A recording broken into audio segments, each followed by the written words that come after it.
there is this topic that I would like to talk about, which is called data split. Let's assume that this is my Gaussian Bayes algorithm.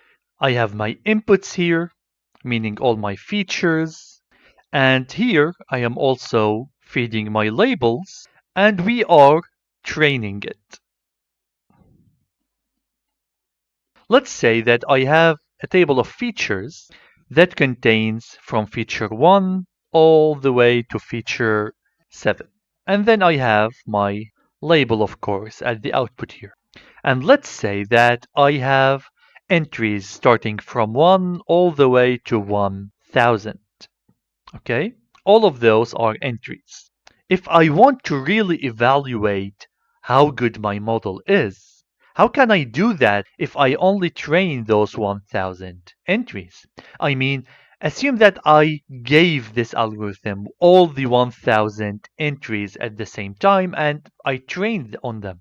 How would I know if I am performing well? Am I performing bad? I mean, I don't have any data to test anymore. This is why your data need to be splitted. So you have your data, you need to split it into training data. You also need to split it to a test data. It's very, very important to do that.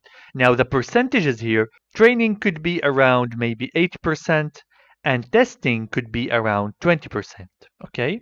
Sometimes we take testing to be 15% and all the 85 are for training. By that, now you have a chunk of your data that you can use to test if your model is working or not. See what I mean? Otherwise, you'd have to invent new data and gather new data just to evaluate the model, and this makes no sense. You always need to split your data into two sections, one for training. Then your algorithm will understand that this training data are my data. I'm going to try to parameterize my parameters so that I can do the best with these 80%, of course with the labels. Then I bring these test data, all these test data, and I feed them here to my algorithm, and I don't feed my label, and I try to make it predict. So this model here is for training. This is a training model. And then I would have a testing model. My testing model would be my Gaussian bias, for example. Here I would feed it my test data. And here I will be recording the result. Record the result.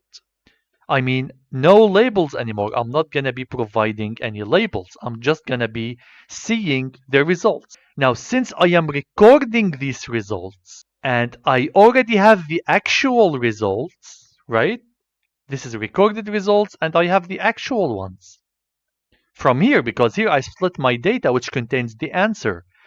But when I'm feeding it to my Gaussian bias, I'm just feeding it without the answer. I'm trying to have it predict the answer. Now it will predict the answer, store it in record results, and I have the actual results which I brought from here. Now I compare them and I can calculate a percentage which will be how accurate my model is by simply saying, well, how would I do that in more details? Let's just take this model one more time. I will pass one test data. This is the first test, meaning maybe entry, let's say entry 0. I passed entry 0 here.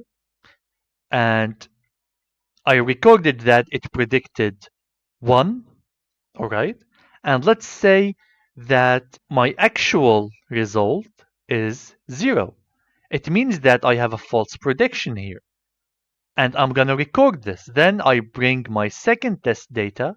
So this is maybe entry 1. And the result is also 1. And the actual here is 1. So what I have now, I have 1 here, the prediction, and I have 1, the actual. Okay, so now I have 2 entries. If I am to calculate, I would see that I got 50% of times correct results, and I got 50% of the times incorrect results. Why? Because I predicted correctly one time and I predicted the wrong result another time. So this is a 50%, meaning that my model accuracy is only 50%. So this is why we need to split our data, because it's important to evaluate the performance.